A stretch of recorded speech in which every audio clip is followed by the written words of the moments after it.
The door to my home is a slab of rockcrete painted regulation ochre and stamped with a small brass aquila that someone, long before me, polished until it stopped reflecting anything at all. It reads my ident rune with a tired red blink and releases the lock with a sigh like a sleeping machine.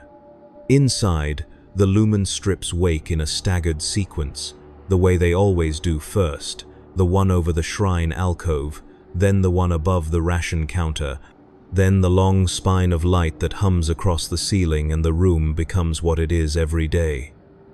8 strides by 5, 3 men high, a box built to hold duty, faith, and the minimum number of breaths necessary to keep a citizen useful. I have lived here since I was old enough to be recorded, and my father before me and his mother before him, each of us inheriting the same square of floor the way other people inherit heirlooms. We call it a hab, as if giving it a short name makes it larger. The walls sweat when the manufactoria below us run hot. They thrum faintly with the rhythm of presses and plasma welders. They collect dust that smells of promethium, oil, hot metal, and the incense that leaks in from the shrine corridor when the ministorum bells shake everyone awake for the dawn devotions. There is a window, technically, but it does not open to anything you would call a view. It's a light well grate with a patch of filtered dayglow the color of weak tea. It shows me the existence of light without letting me have it. The room is organized the way the administratum diagram says it should be. Shrine alcove to starboard, ration counter to port, fold-down bunks stacked like promises along the far wall, lockers with stamped cereals, a wash niche with a valve that gives you 30 sanctioned seconds of water if your chit is up to date, and a sonic cycle if it isn't. On the shrine shelf sits the thing that makes this a home in the way the forms define it. A pocket saint of the master of mankind, a flutter of parchment purity seals, a votive candle stubbed into a brass cup blackened with soot. I light that candle before I eat, because the creed says to, and because the air tastes cleaner for as long as the wick remembers how to burn. The ration counter is a protein synthesizer box, with 3 buttons that all produce the same paste in different shades of resignation, a drip spout from the reclamation unit that turns everything we return to it into water again if the omniscient is inclined to be merciful, and a metal tray with a lip to keep the food from skidding away when the floor shakes during heavy output below. There is recaf if the chit clerk hasn't cut our bean allotment, and there is Nutriloaf from the communal ovens if the tithe shipments didn't strip the bins this rotation. Some nights, the paste tastes like the color it pretends to be. Some nights, it tastes like the inside of the machine. I don't ask why. Asking implies that answers might exist, and the average home in the Imperium is designed so you never need one. The first sound each morning is the Vox priest reciting the litany of purpose through the corridor grill. He lists the sins of idleness, the numbers of the day, the saints who died in proper sequence, and I listen because everyone listens. The HAB register says compliance is measured in attendance as much as in production. I salute the aquila on the door, touch the parchment seal with my thumb so the wax feels me back, and fold my bunk into the wall until it becomes a panel the color of rusted rules. My boots live under the locker and remember the shape of my feet. The locker remembers my smell and the smell of those who wore this uniform before me. A catalogue of sweat, oil, the sharp tang of cleaning solvent, and a little incense that settled on everything when the last purge of the ventways drove out the sump rats. I pull on my greys, clip the ident tab to my chest, and say the short machine prayer over the synthesizer because the tech serf who did the last maintenance said I should. We all do the prayers. The average home is partly temple, partly ration point, partly sleep cell, partly inventory. You can tell who lives here by what the room accepts without argument. A pair of work gloves with the polymer rubbed thin on the palms, a child's cogitator slate for rote lessons, an old pict of a family that looks like mine and also doesn't people in the same space, arranged around the same shrine flame, younger than the room will ever be. When I was small, I asked my father why the habs don't change, why every unit looks like every other, why the shelves are always where the shelves are. He told me a thing I have never forgotten. Change is expensive, and confusion breeds heresy. It was not comforting, but it was true in the way truths are in the Imperium. It explains why you feel the way you do without making the feeling any smaller. Home is where you know which corner creaks, which lumen hums just a fraction flat, which vent gives you a breath of cooler air when the manufactorum runs through the rest cycle. Home is the place that teaches you how to be counted and does not forget to count you. Some evenings, after the second bell and before curfew, I sit by the Lightwell grate and listen to the building breathe. There is music in it if you have the right kind of patience. The distant thunder of freight lifts dragging the day behind them. The scrape of hab wardens' boots and the metallic cough of their auspex sniffers, checking for contraband incense or unsanctioned chems. The thin wail of a servo skull's voxbox repeating the curfew in 3 languages and low Gothic twice. The clatter of someone dropping a tray in a unit like mine 6 doors down. The whisper of parchment as a neighbor pins a new prayer strip above a crack that keeps returning, no matter how many times the mechanicus paints over it. I have a strip like that above my own crack, a saint's eye grimacing through a smear of wax. It's not that the walls fail, they hold. They have held against fire, tremor, purge, gale, quarantine, riot, and what the Hab Register calls unspecified phenomena, which is a phrase that can mean anything and does. I have seen the Hab wardens place a small warding charm at the bend of a corridor and tell us not to ask. I didn't. In a place like this, not asking is how you pay your rent when your chits run thin. The average home teaches you what matters, and what matters is work, rest, prayer, and silence applied in the proper ratios.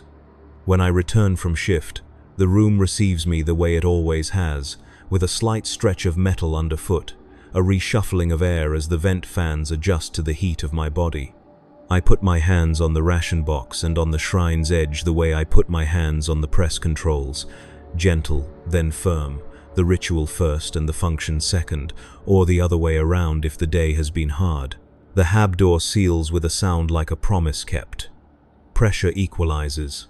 The lumen strip over the shrine ticks once, which means I forgot to clean the dust yesterday.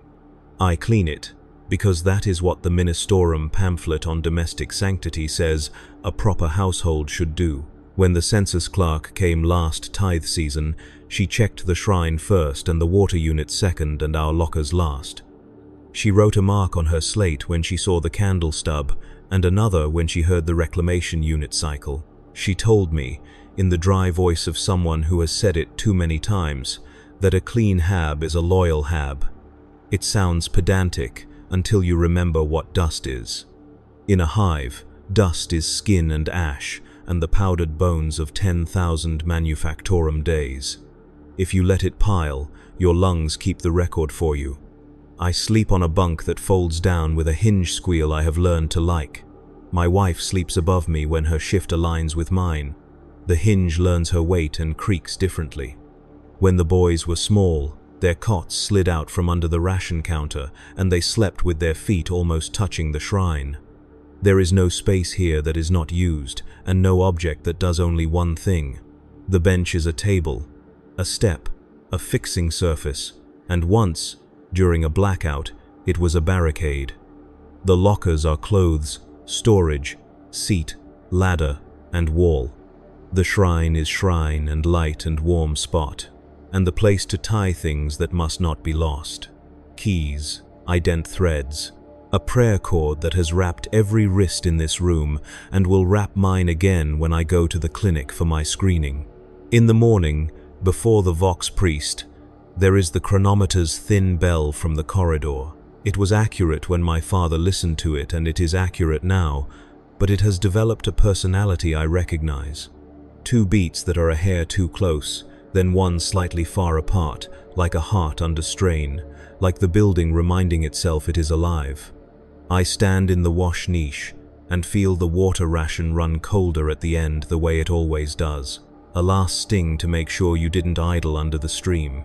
I scrub the grime off with the rough cloth the hab board issued at the start of the year and hang it to dry beside the vent so the hot air can make something useful of the waste. If the unit sighs when I shut the valve, I don't mention it. The average home has secrets, but they are not mysterious. They are technical. How the vents rally to your breath in winter. How the synth box favors the top button when it is about to fail. How the light well knows when you are thinking of leaving and flickers to remind you that curfew applies to everyone. The hab remembers you. The hab records you. It is not unkind. It is not kind. It is as personal as a ledger and as indifferent as a cog. I have never had a garden and I have never seen a sea except in a devotional pict. But there is a thing about the average home in the Imperium that people outside our blocks never understand. It is an achievement. It exists. It holds you in a world where many people sleep in corridors or under ducting or not at all. It keeps the bad weather out, the poison fogs, the ash rains, the grit storms, and it keeps my children close enough to count in the dark. When the sirens howl and the Arbeits thunder past to put out whatever someone began 2 levels down, I shut the door, push the bolt, and feel the weight of the room settle into my bones. Safe is a word with edges where we live. I use it carefully. Some nights I eat with the door open to the corridor, because people keep doors open when they need to remember they belong to something besides the box they live in. The neighbor across from us has a saint's banner that flaps when the lift doors open. The man 3 down plays a little hand drum like he's teaching the wall to keep time. A child's laugh bounces along the metal and sticks to the corners. A warden's "move along" follows it, and the laugh becomes a hush. We all know the hammer's timings, the warden's rounds, the lucky hour to trade your extra strip of paste for a wedge of fungus bread that actually tastes of something living. The great words for the Imperium are carved big in the spires, but the small ones live down here. Keep, mend, share, hush, pray, wait, work, breathe. People ask me, in the way of forms that think questions make them friendly, what the average home looks like on other worlds, and I give the answers the pamphlets give. On an agri-world, a home is a low rockcrete shell sunk into soil that the tithe has already counted, with a roof that grows moss when the rains are kind, with a field saint nailed to the door and a grain quota stenciled beside it. On a shrine world, a home is a dormitory under a statue's shadow, where the walls are hung with relic strips and the air tastes of candles, smoke and tears. On a void ship, a home is a coffin bunk stacked 15 high with a privacy curtain and a locker, and a little shelf for a saint and your breath. On a feral world, a home is a cave with a fire and a word for emperor that sounds like thunder because that is how the creed first arrived. On a death world, a home is a mistake with a door. All of that is true in the way broad things are true, but it is not my truth. My truth is the hab unit that counts my steps and keeps my warmth and asks only that I never stop doing what I was chosen to do. The body of my life happens in this box. I have loved inside it, and argued inside it, and mended boots, and hands, and spirit inside it. I have prayed for sons going to press their first cog into a machine, and for a wife whose loom ate her sleeve and gave it back as a lesson in attention. I have lined up ration bars into neat ranks because order is a kind of mercy when nothing else is. I have pressed my ear to the vent and heard the manufactorum sing, and yes, sometimes I have heard the other things a building sings when it is older than its own maps. When that happens, I light the candle and read the creed out loud, and if the air listens, it is polite enough not to show it. A warden once told me the greatest luxury in a hive is a door that shuts, and the second is knowing what will be behind it when you open it again. My door gives me both most days, not always. The Imperium is larger than promises. We have had quarantine notices stenciled across our corridor and red wax seals that said not to break them if we liked the shape of our current faces. We have had inspection sweeps where a robed tech priest touched the synthesizer with a sensor wand and hissed litanies at it while a servo skull took notes. We have had the Arbeits knock in a rhythm that means, "do not wait," and we did not.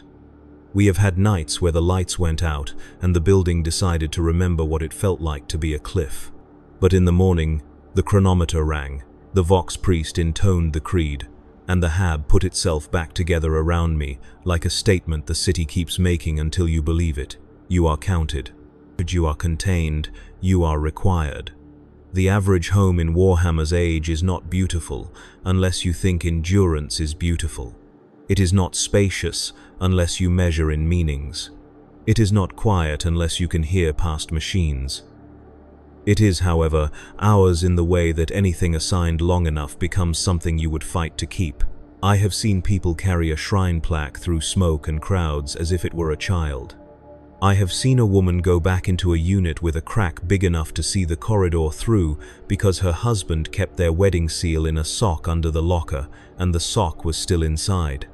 I have felt, coming up the stair, that small lifting of the chest that says, I am almost there, I can rest soon, the latch will answer my hand. In a realm of a million worlds, that is what an average home is built to give you. The next breath, the next prayer, the next day's worth of duty, arranged in a room where everything has one place, and you do too. If you ask me what it is like, I say, it fits.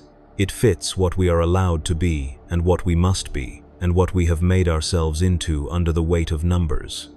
It fits the sound of a candle gutter, and the taste of paste, and the knock of wardens' boots, and the lowing of distant engines, and the familiar creak of a hinge, learning to love the way you step. I will die somewhere else if the forms say so, but tonight I will fold down the bunk, snuff the candle with a finger and a hiss, and listen to the building remember us. The lumens will hum, the chronometer will sigh. The Aquila on the door will be a dull, patient bird in the dark. And when the Vox Priest's voice comes thin through the grill at dawn, I will wake where I belong, in the room that made me useful, in the box that taught me to endure, in the home that is small enough to hold everything I am supposed to be. After a while, you stop pretending the hab is a box and start learning its districts like a tiny city. The hot corner by the vent that becomes the winter hearth, the quiet strip beside the locker where the floor hum softens enough to sleep without the prayer chime, the narrow wedge of space between shrine and counter where two people can pass without brushing if both have learned the same dance. Even the ceiling has its streets, the cable conduit that knocks twice when the lift 12 doors down starts, the lumen spine that adds a faint click, a heartbeat before the lights flare, the patch of paint that always looks wet even when it isn't, because the wall behind it carries the return line from the recyclers. The average home is a map of compromises written in heat and habit, and every family reads it a little differently, though we all follow the same laws posted in stencil above the grate. No open flame except shrine, no unlicensed charms, no unregistered occupants, curfew as posted. Keep the chute clear. The chute is its own liturgy, a throat that swallows our day peel, cloth, ash, a crushed ration tray, a broken cogitator stylus. Everything we do becomes someone else's input 5 levels below, and the reclaimers down there pray their machine prayers over it and feed the output back to us as paste, cloth, paper, solvent, air. We live inside a circle and call it efficiency, and the Ministorum calls it stewardship, and neither of us is wrong. The average home has neighbors even when the doors are shut and the walls pretend to be thick, because their routines rub against yours until the edges match. The woman 2 doors down taps the lumen housing twice on St. Drusus's day before she leaves for the factorum, and now I do it too. The old hab welder across the corridor coughs in 3s when the ash fog rolls in from the ventways and I wrap the shrine in cloth before the soot arrives. A child cries the way pipes occasionally sing when a pump is failing, and the wardens make their rounds at a pace that becomes part of your heartbeat. Some nights, a picked caster cart trundles along the hall and projects a sanctioned newsreel onto any door you leave flat grain tallies, tithe ships loading, a line of guardsmen boarding a transport under the big words, "Duty is shelter." and the children watch for the edges of a parade or a Saint's Day fireworks, while the adults count the lines in the clerk's face to guess how late the next page it will be. The average home is also the queue outside it, because you cannot separate one from the other here. You queue for inoculations in the corridor under a sign that says "Spill clean before Mass." You queue for incense on feast days with your ration books open to the page where the Ministorum stamp fits. You queue for water when the reclamation unit is on partial cycle and trade someone your spare recaf token so their child can go first. The walls do not widen to fit a queue, but people learn the bend of their backs to make a little more space, and that becomes our civility. The Omnissiah's servants come in twice a year in a clatter of bronze and robes and incense, a tech priest with a servo arm and two red-robed acolytes with a toolkit that looks like a reliquary. They speak to the synthesizer in Binharik and touch the valve body of the wash niche with a wand that smells of ozone, and the unit hums a little brighter for a while, like a penitent after confession. When they finish, they press a cog seal on the panel, and we are warned not to break it unless we wish to be noticed by the kind of attention that never forgets. Attention is a precious and dangerous currency in a hive, so we save it for births, deaths, levy musters, and fires. Births are a blessing printed in red wax and hung above the door until the warden comes by with his slate to write a new line in the head count. Deaths are a sheet on a stretcher in the corridor, and a low song from the shrine that lives in the stairwell, and a visit from a thin man with a brass jaw who asks if you consent to civic contribution, and you do, because you were born into someone else's contribution and grew on it. Levy musters are louder, drums through vox, hab wardens reading names that do not sound like yours until they do, a line of boys and girls, with their ident tabs pinned straight, a priest with a censer, and a plate of oath cords that stain the wrist brown and smell of holy oil. Fires are not as rare as the forms pretend, and when one runs the corridor hot, you shut your door and feel the hab draw your breath from your mouth and give it back cool from the vent, and you bless the men and women whose job is to keep ducts clean and filters hung and seals tight, because the home is as much duct as room and as much filter as wall. On the days set aside for inspection, we move everything that can move. Unclip bunks, fold benches into benches, lift the locker a hand-width for the warden to shine his lumen under and check for contraband paper or unsanctioned picts. He looks at the shrine last and does not look long, because even a warden has a home, and that means a shelf with a candle and a place his thumb fits. He writes marks on the slate, and the marks float upward and become numbers.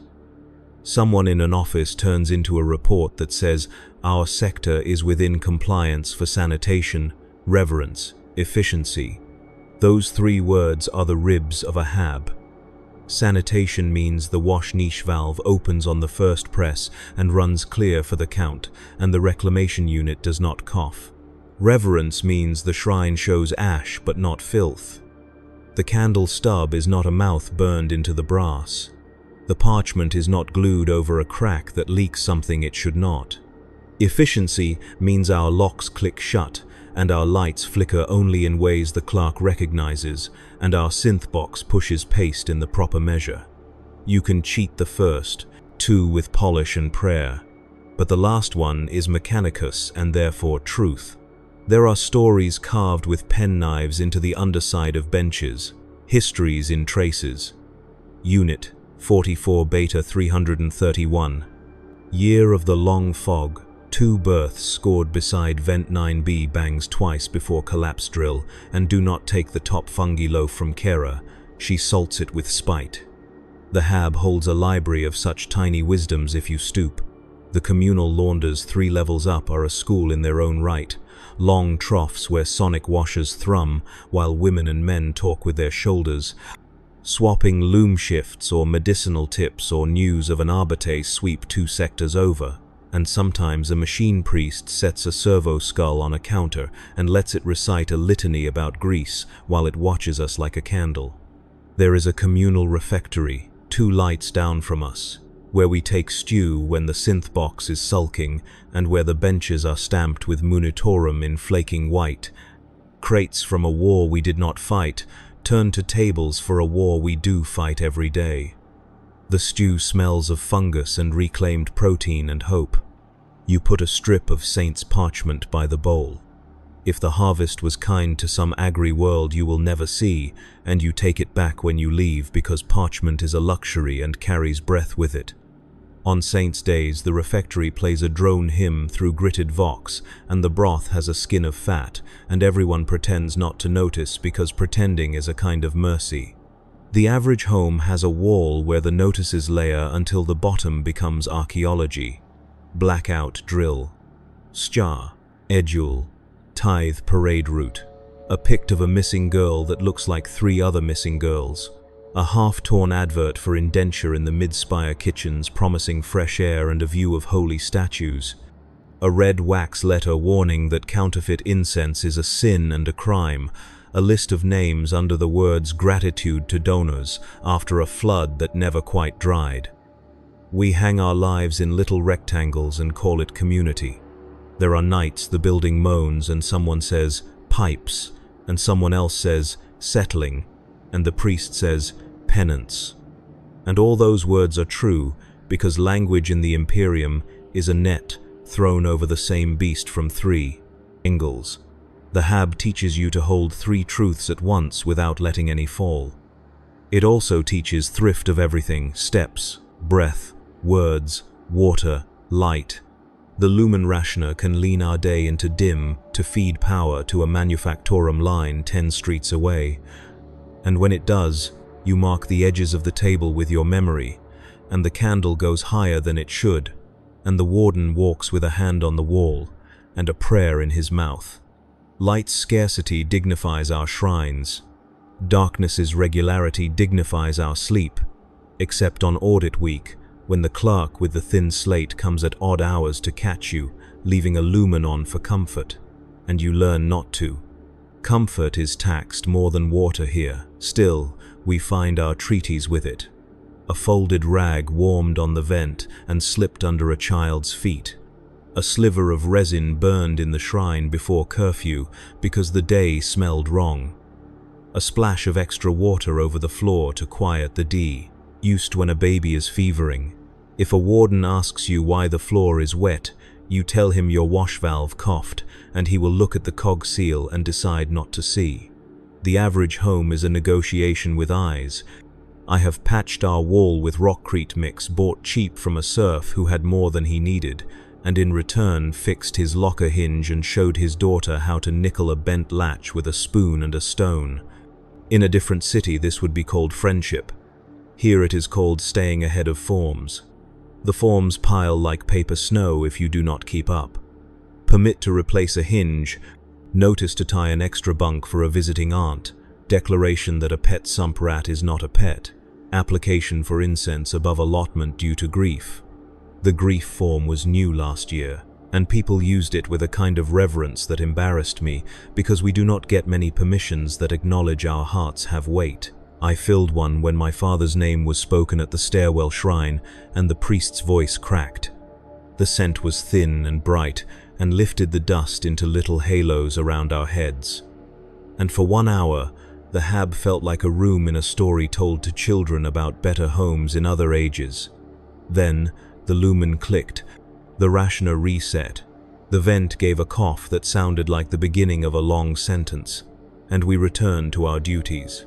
Sometimes duty is sitting still in your own room while the world goes past your door in boots and badges. Sometimes it is teaching a child to fold a blanket, so it makes squares neat as tiles. Sometimes it is scraping the last paste from tea.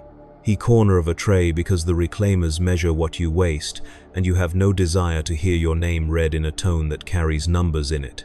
On Levy Eve nights, the corridor fills with the sound of sewing because people want their seams to be straight when the Millennium looks. The hab smells of oil and cloth and breath, and a sharp excitement that feels like fear with better posture.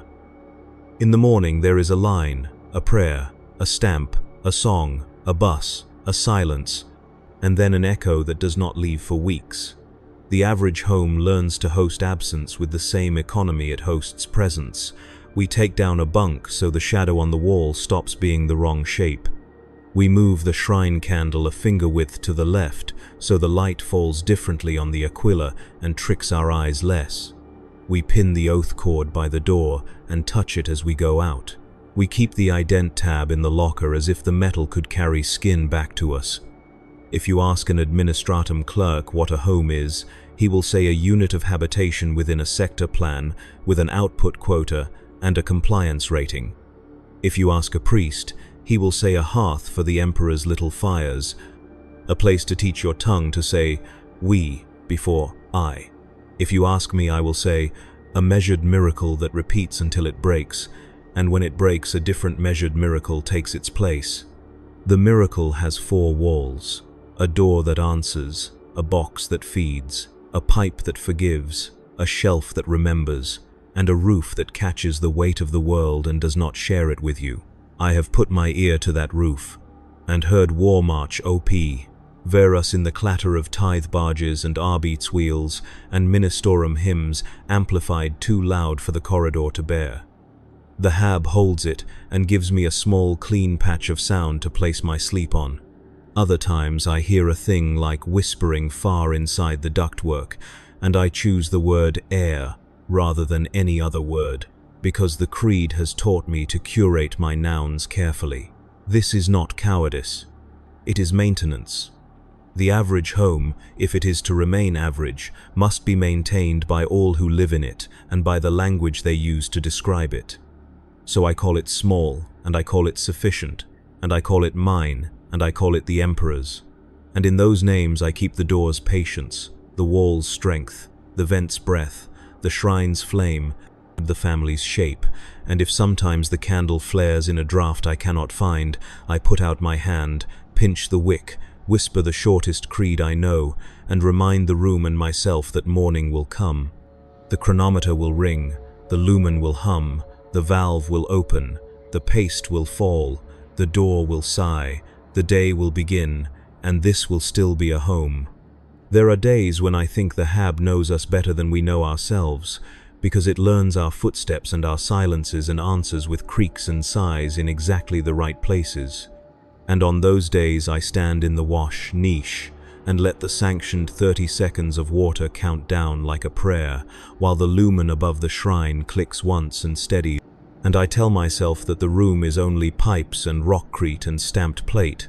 Not a witness, not a judge, just a container for hours, yet I behave as if it is listening because in the Imperium everything is a witness if it has survived long enough. I oil the locker hinges with a thumb of machine grease traded for a ration token. I re-wrap the little parchment cords on the aquila so the seals lie neat. I scrape the vent lip with the edge of a spoon, so the dust that is half skin, half manufactorum ash, half saint's candle smoke does not choke us at night. And I mark the maintenance on a slate because the clerk in charge of our corridor believes in records the way priests believe in litanies.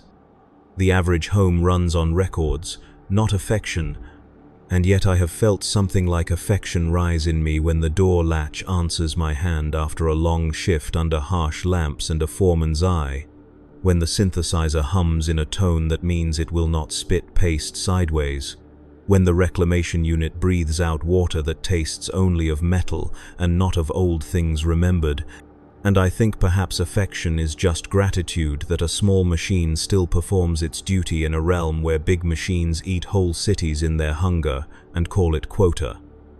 On inspection weeks we strip the bunks, fold them into the wall so the wardens can check the anchors.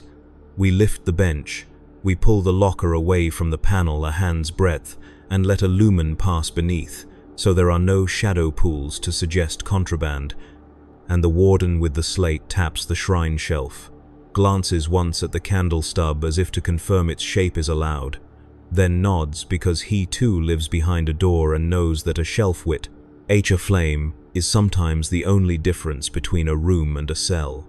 After he leaves, the corridor fills with the little noises we all make when the forms have been obeyed and the authority has moved on, the relieved clatter of a tray, The quick conspiratorial cough of a neighbor easing a hidden charm back into place behind a loose plate.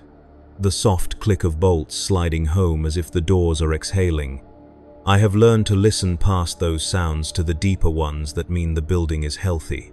The even thrum of the lift drums 3 spurs over. The steady draw of the big vent that keeps our level breathable. The regular water hammer when the noon cycle hits.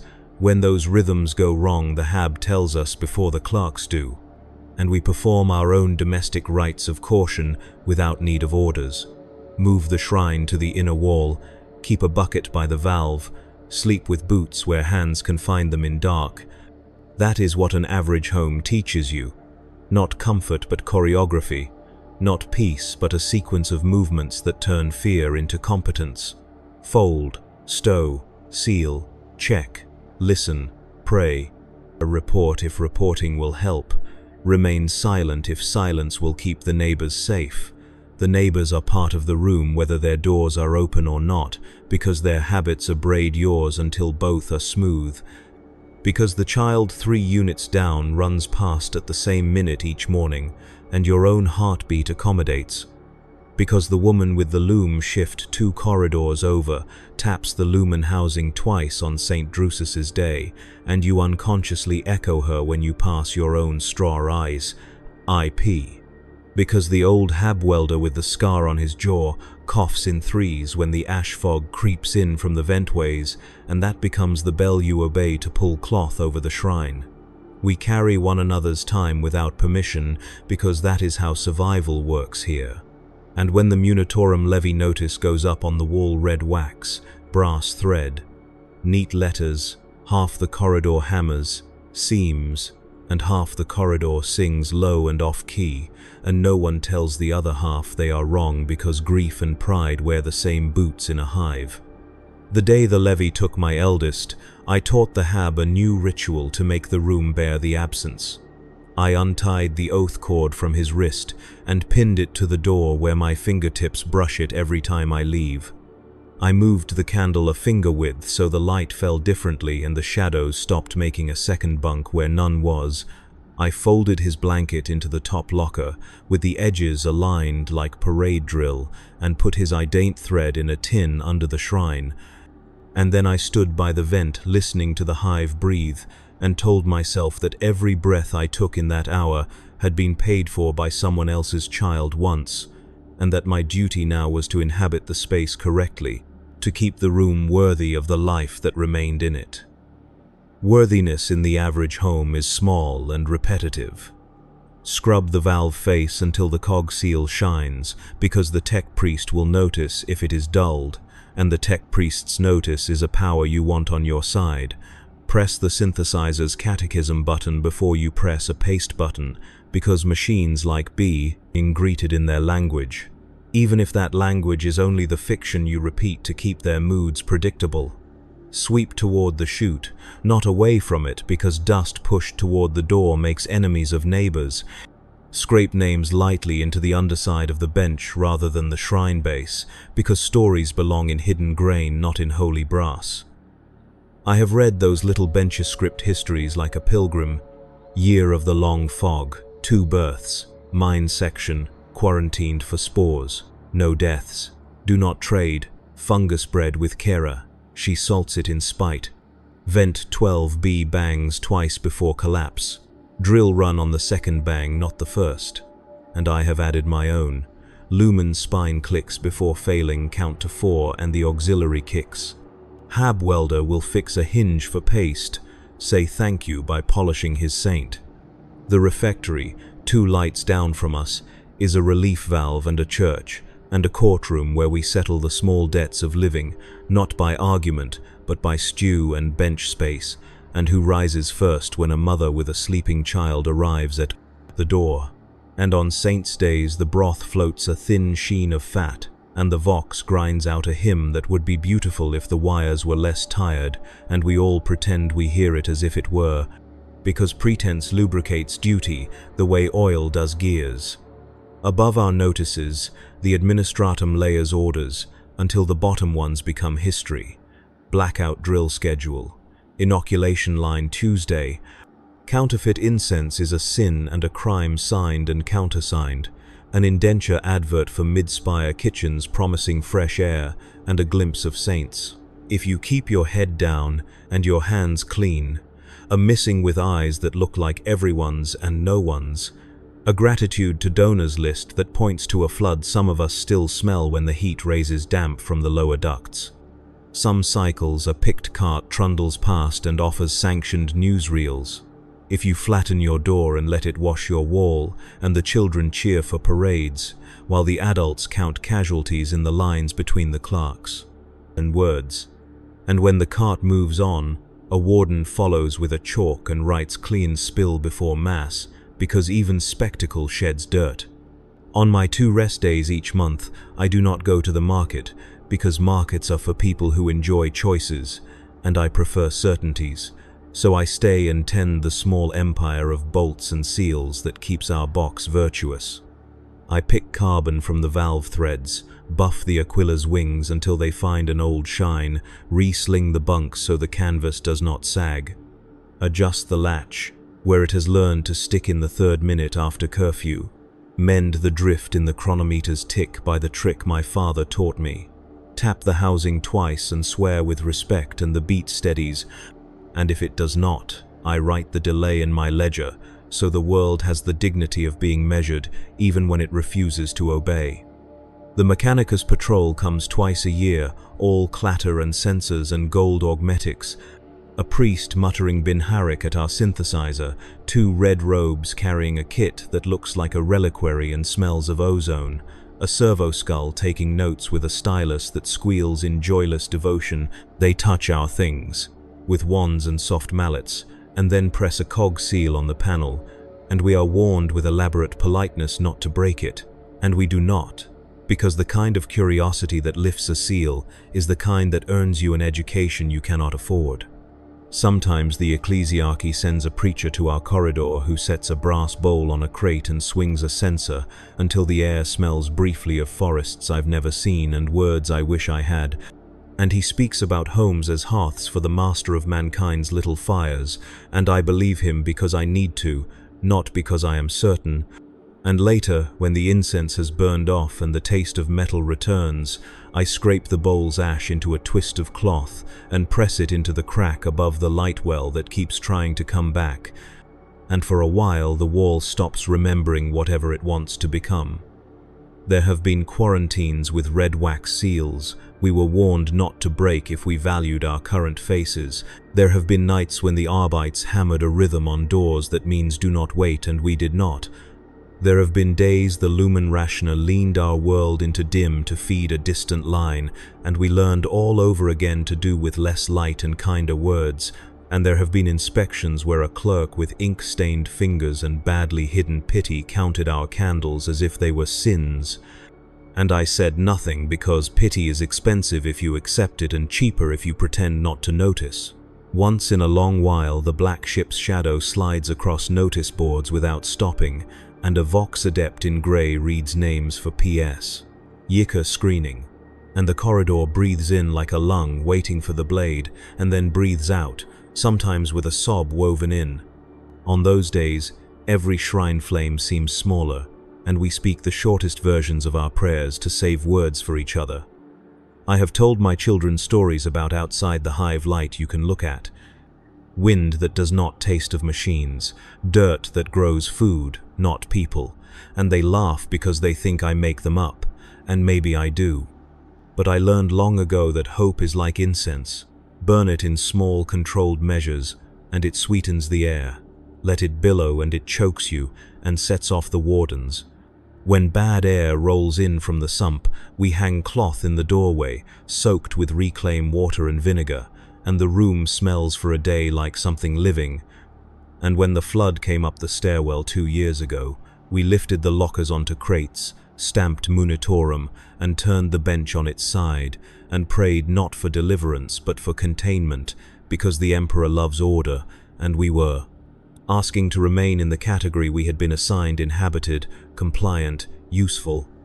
I have seen men carry a shrine plaque through smoke like a newborn, and I have seen a woman go back into a unit with a visible crack to fetch a sock full of vow cords, and I did not call them foolish because I understood the calculus.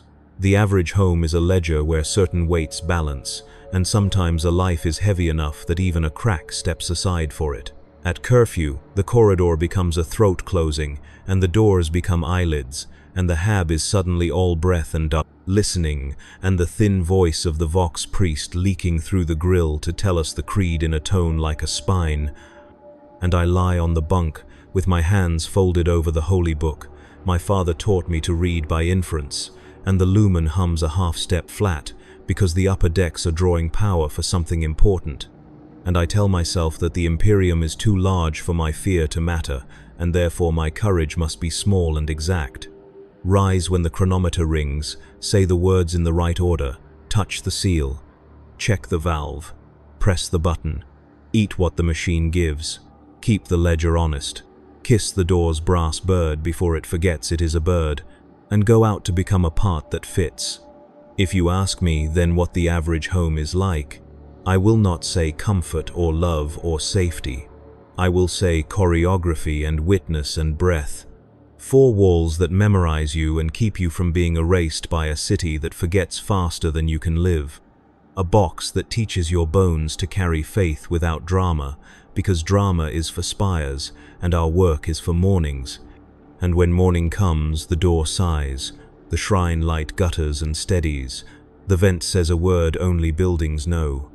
And I step into the corridor with the oath cord brushing my knuckles and the certainty that tonight, if the Emperor is willing and the numbers are satisfied, the room will answer my hand again and remember me. In the end, what a home teaches you is not comfort but continuance. And I have come to understand that the room has been practicing this lesson longer than my family has had names. Because hab loses a voice. It does not become quieter, it finds a new pitch. A different creak in the hinge, a shifted hum in the lumen spine, a thinner echo when the bolt slides home. And the first week after any absence is just your body learning that music again. I make the learning a ritual because rituals are ladders you can carry. Wipe the shrine shelf until the brass bird wakes a little. Press my thumb to the old wax where the parchment overlaps the crack we no longer mention. Count the seconds the valve gives as if each one is a coin paid into a patient machine. There are forms for grief, and forms for repair, and forms for nothing in particular that still demand a signature, and I fill them all in the squinting light of the grate with the same slow hand, because the administratum believes a life can be kept true by lines and boxes. And sometimes it is right, because keeping the ledger honest forces the heart to follow. When my father's name left the stairwell shrine and took up residence in the priest's book, a clerk came to measure our space as if sorrow were square footage, and I opened the door and stood aside, because doors are for opening and standing aside. And when he had finished, he stamped the ribbon of our head count and wrote, "Within compliance." And I nearly laughed at the mercy of so flat a phrase. For compliance is how the Imperium forgives you are permitted to remain because you still fit. Fitting is what walls are for and what bodies try to remember. The boy's bunk folds more easily now that there is less weight in its history, and I hate that small convenience, and thank it in the same breath, which is another thing the home teaches. 2 truths can sit on the same shelf if you place them carefully and do not knock them with your elbow. On quiet nights, the kind the city tries not to have. I imagine the room after us, scrubbed back to regulation ochre, shrine soot removed with a priest's cloth, cog seals renewed, the little bench scraped clean of our benchescript so another family's wisdom can grow there. Do not salt, carer's bread, vent 12, B bangs twice, hope small, sweep toward the chute, and I am not angry at the thought because that is the rightness of things here. We inherit function and pass it on improved by attention, and our names are the polishing you notice only when the light is low.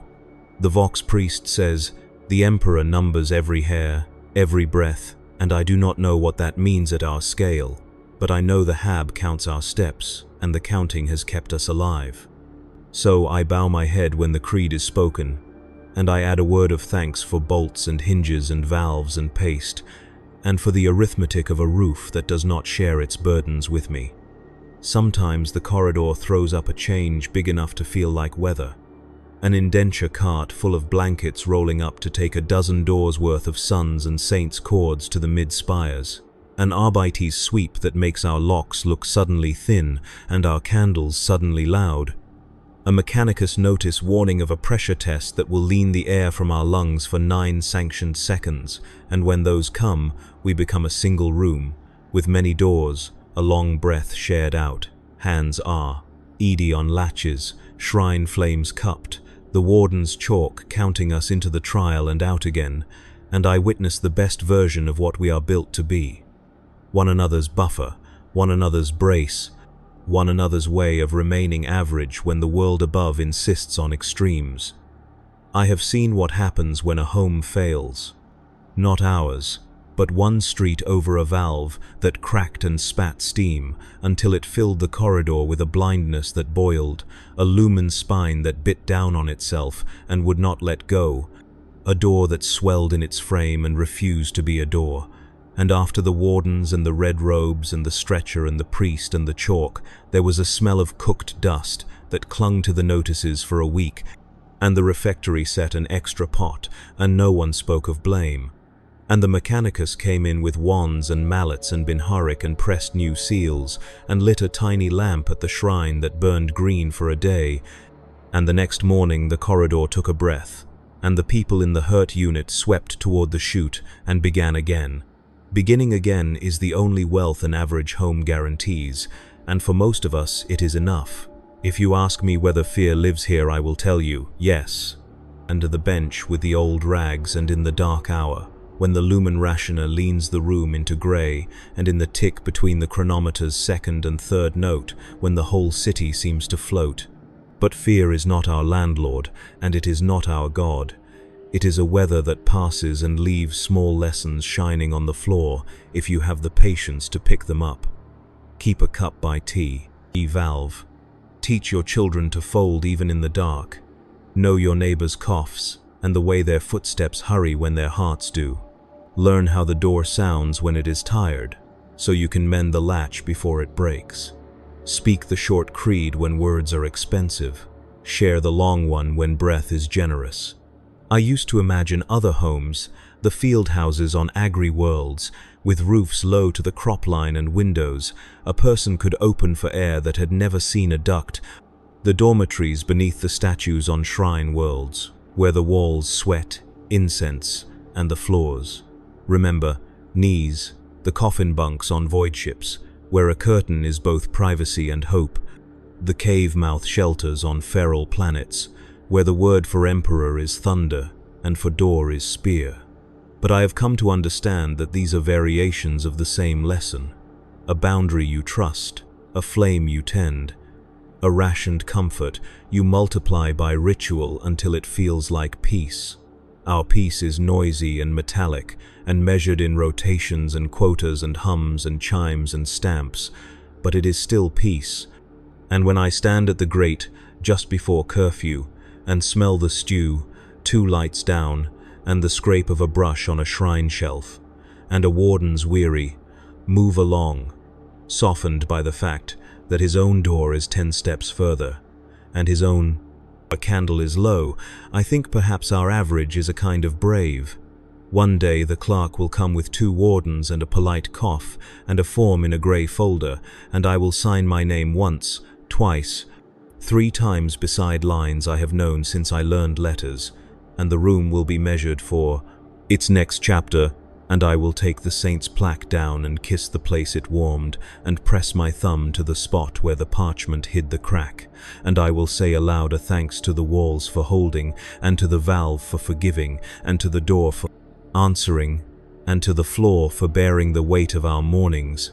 And then I will step into the corridor carrying a box stamped Munitorum and a ledger and a candle stub, and I will close the latch softly because leaving is a ritual too. Until then, I live by the small arithmetic of endurance, the chronometer's thin bell, The vox priest's lean hymn, the past's dull patience, the valve's cold mercy, the bolt's honest slide, and I make my home within those numbers and let them make a home within me. If you make me define it in one breath, I will say the average home in this age is a precise miracle of obedience. 4 walls and a door that sighs, a vent that remembers, a shelf that forgives, a box that feeds, a book that shortens fear, a candle that takes yesterday's smoke and turns it into today's light, and the knowledge that when the day returns you will be counted where you belong. The chronometer is ticking toward curfew now, and the corridor is thinning to a whisper, and the lumen over the shrine is choosing its level, and the Aquila's wings are dull bronze waiting for my thumb, and I will press it. And I will speak the line I speak each night because it puts the room into the shape that fits my rib cage. The Emperor protects. The bolt goes home. The hab breathes in. I breathe out, and we keep one another until morning.